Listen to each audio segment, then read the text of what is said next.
Okay, good morning. It's Midas from CVRE. I wanted to take a couple of minutes this morning and kind of do a refresher on the mission of CVRE, where we've been since February when we launched and where we're going. If you aren't familiar with CVRE, CVRE is a token on the Pulse Chain blockchain. You can check us out on Dex Screener. I think today we're at a market cap of about $4 million. We ran up as high during the summer of about $12.5, $13 million. And we're on a bit of a pullback right now. If you want to get a piece of the action, now would be a good time. A little bit about my background. I spent about a 10-year career in banking before getting into cleanup, running a pawn shop with a buddy for a couple of years. And during that period of time, I was flipping property and eventually worked my way into real estate development. About 4 years ago, me and a really close friend and his wife and my wife, we worked through a pretty complicated, large real estate development deal with about a dozen partners that required a lot of footwork. I was the one that did the majority of that footwork. And we raised a whole bunch of money, put up a couple of apartment buildings in Preston, Idaho. And after that work was all said and done, once you get one of those deals to the finish line, it tends to open up other opportunities. And since then, about 4 years ago, I've spent a lot more time and energy on the real estate development side of my business. Me and a couple of partners are running around the valley looking for opportunities, putting deals together, and helping people raise capital and put those opportunities together. In crypto, what's happening in the world right now is there's a lot of talk about RWAs, or what people call real world assets.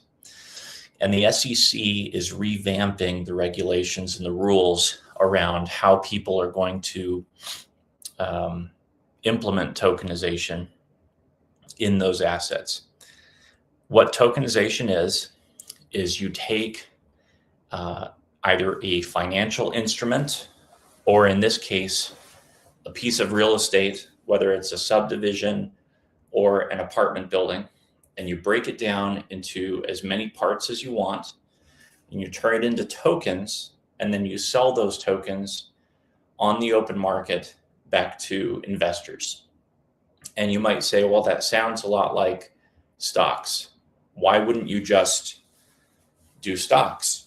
Why does it have to be crypto tokens? And I'll explain what the advantages are. The main reason why is because crypto can be traded 24/7, 365. It's currency agnostic, meaning it can be moved in any currency at any time from any corner of the world. It's time zone agnostic, and it's much more liquid than just about anything else on Earth. So when it's done in the crypto space, it allows an illiquid asset, whether that's metal like gold, real estate, a building, or stocks in the form of a company or other financial instrument.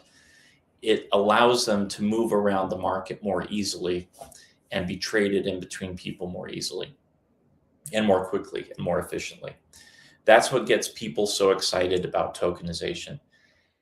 In addition, what's happened up to this point in the financial history of the United States is we have had a whole bunch of separate systems around the world and around the country that have had to communicate about what they were doing.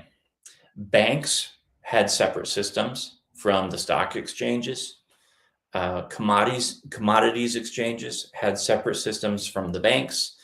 And every single night when a bank closed or when a stock exchange closed, they'd all have to call each other. Initially, it was over the phone. And then as computers came online, they'd have to send data back and forth to each other and settle up the accounts. So if you can imagine that this bank over here owed this bank over here 10 million bucks at the end of the day, they didn't know that until the close of business, and they had to send money back and forth this way to make sure that accounts were settled up.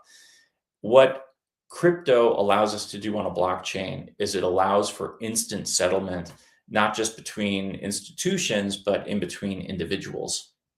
And it's so fast and so transparent that that settlement is not only faster and more transparent, but also a lot more cost effective. So, sorry, when I talk a lot, sometimes I forget to breathe. And so I end up hiccuping quite a bit.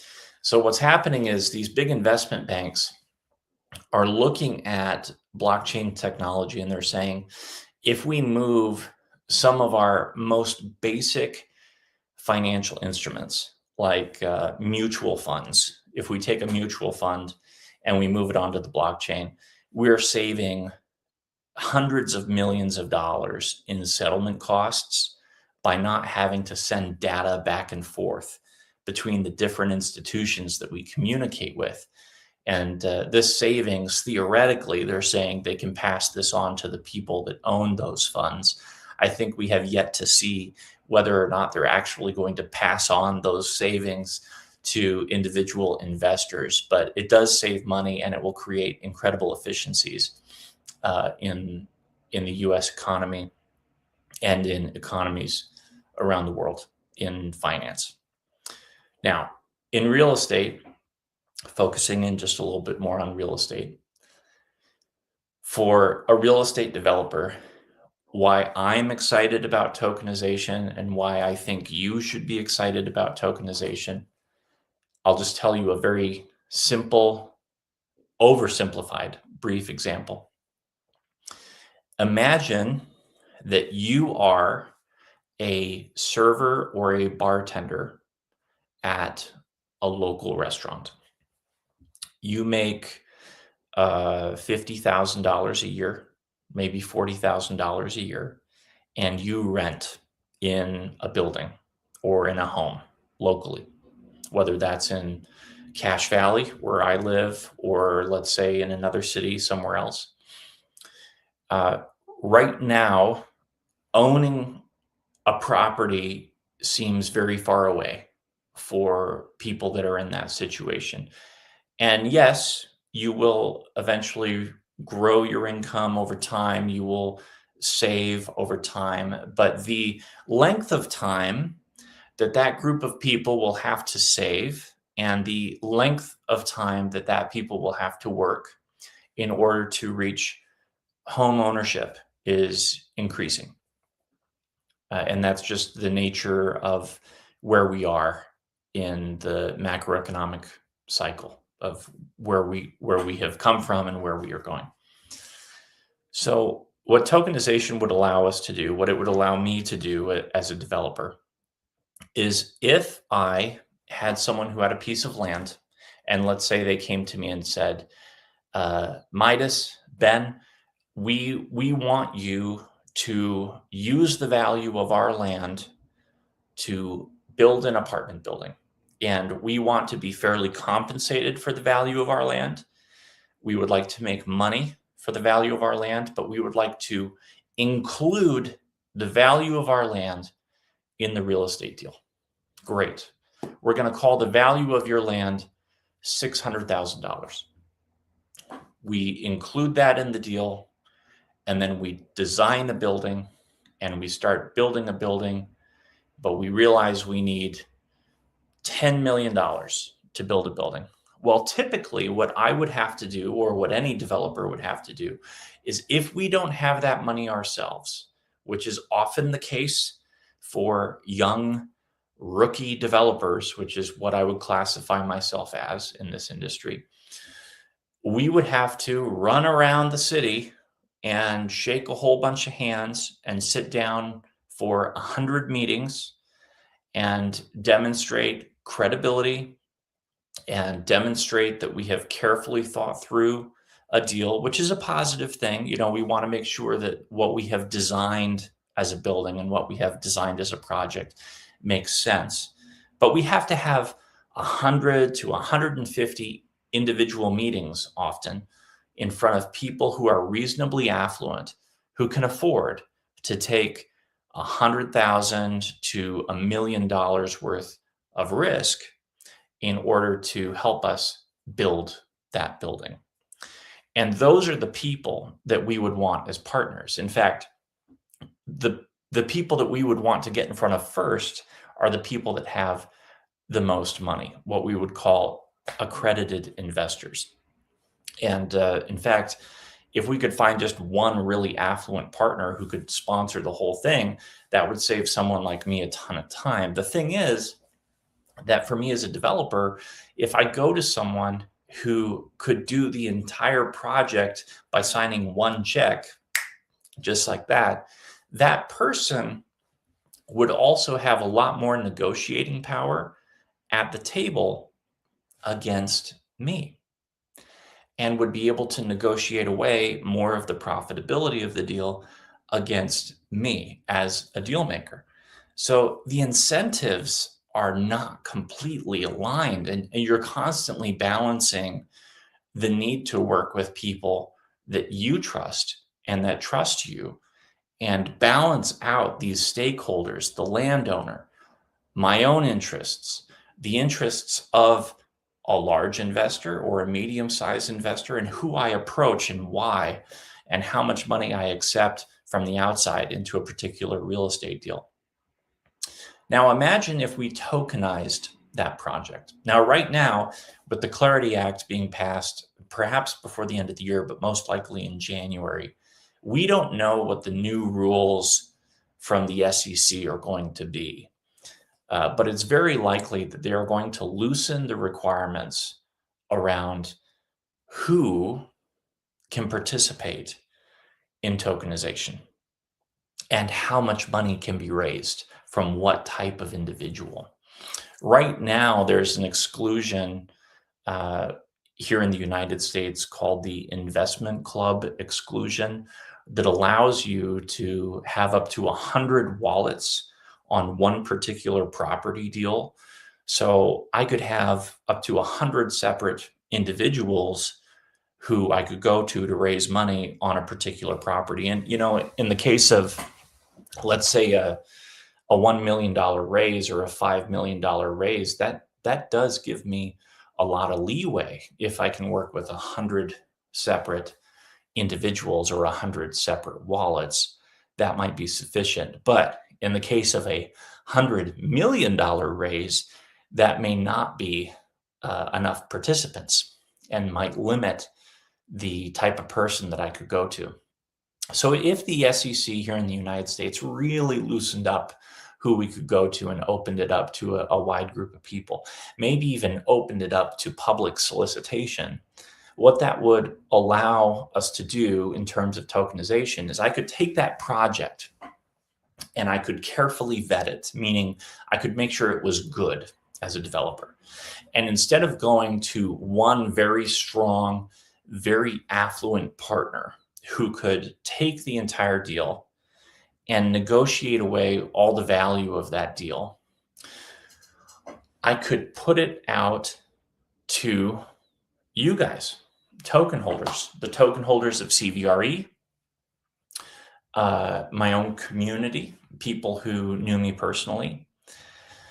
And I could say, hey, we've got this property deal. If you would like, perhaps you should consider taking some USDC stablecoin, loading it into this smart contract.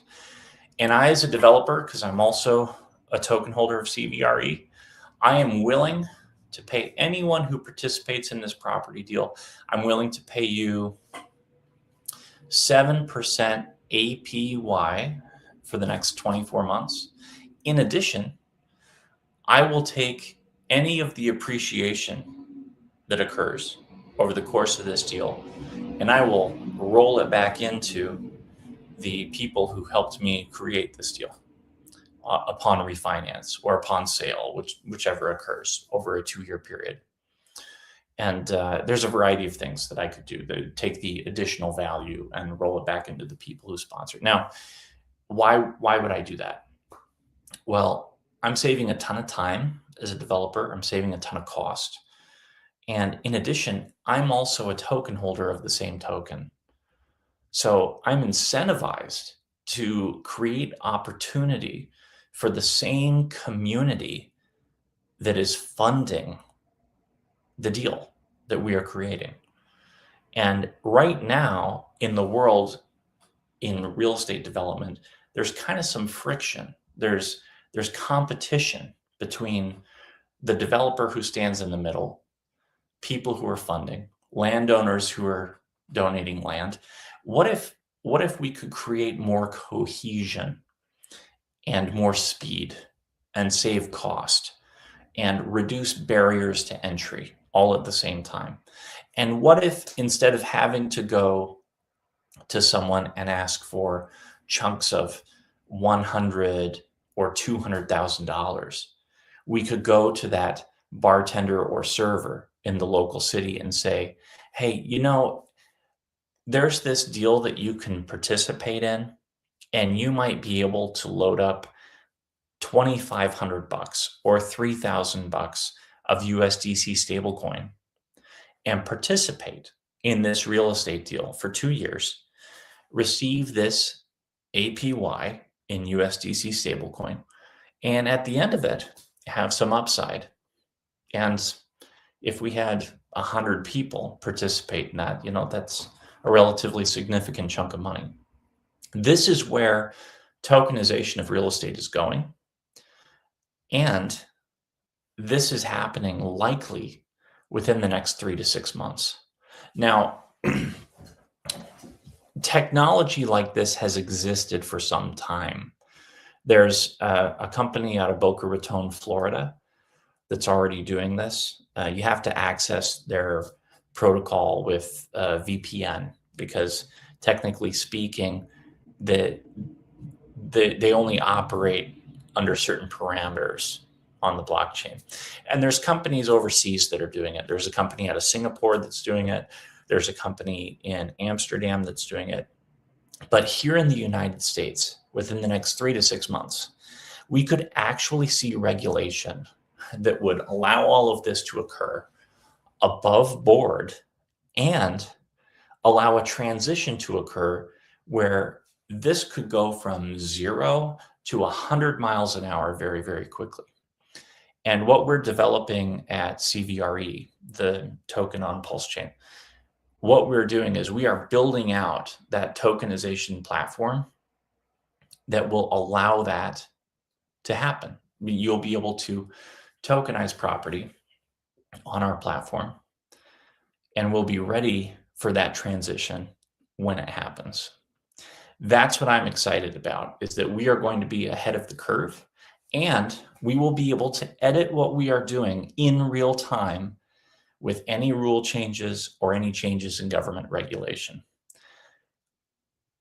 I'm pumped, and I think a lot of other people should be too, because there's very few times where I have felt like I have seen something coming like 7 years ahead of time and had the resources and the time and the support to get in front of it. And me and a group of people have been able to do that. And so if you would like to participate in that, that's my invitation. I want to answer questions for you.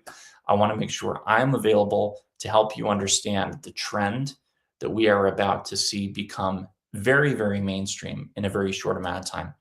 I want to address a couple of objections that I have heard from crypto people.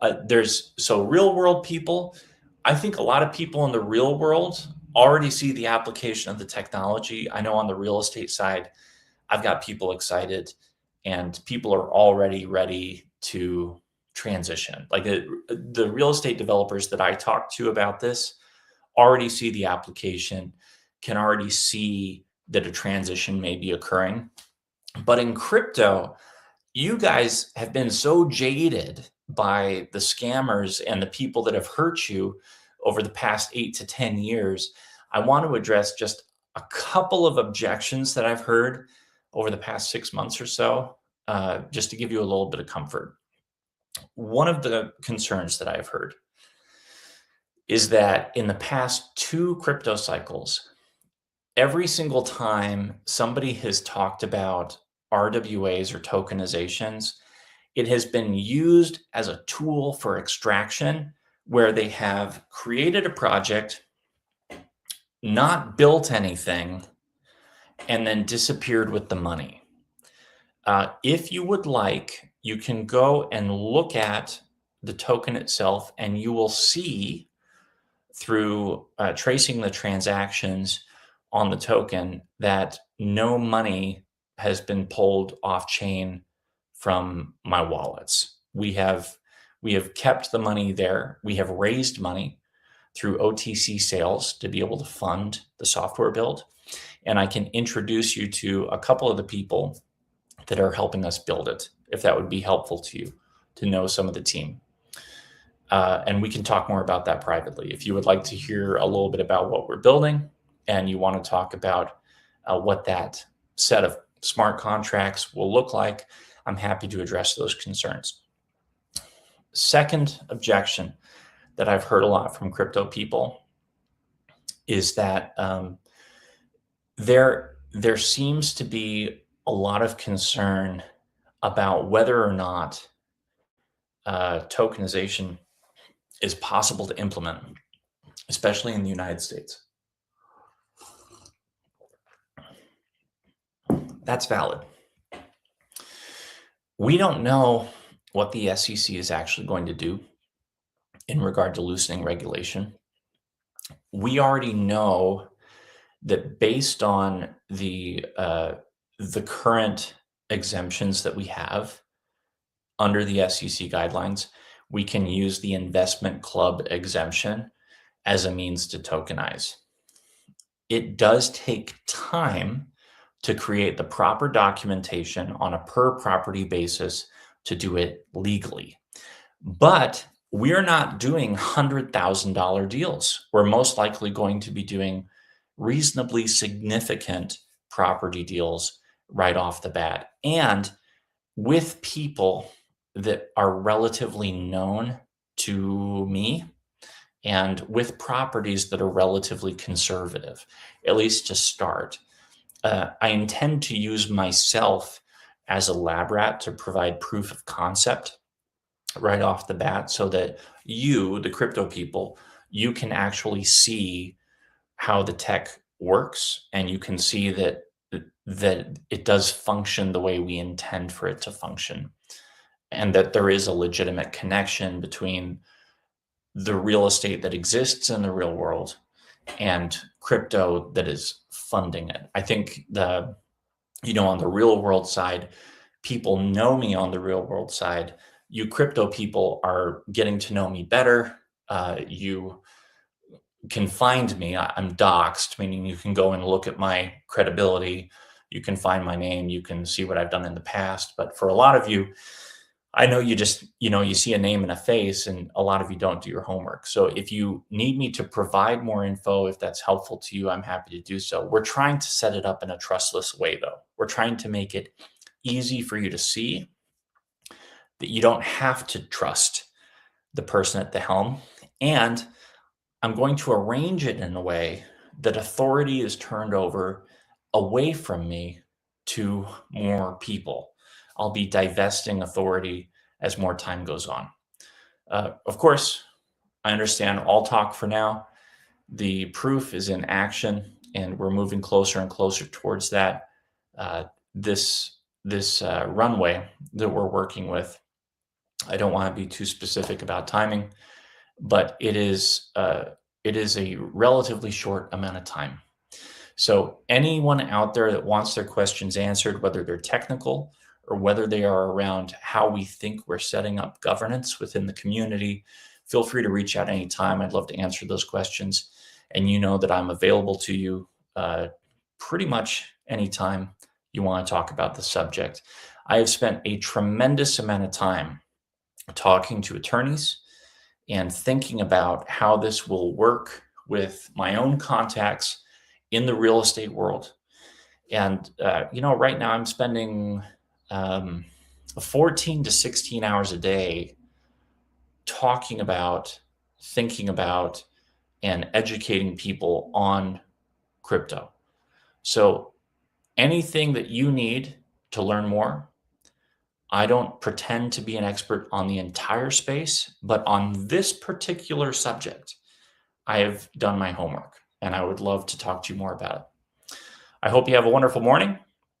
I would love to get to know all of you better in the space. And if there's anything I can ever do for you, I hope that I've demonstrated that I'm here to help. We'll talk to you soon.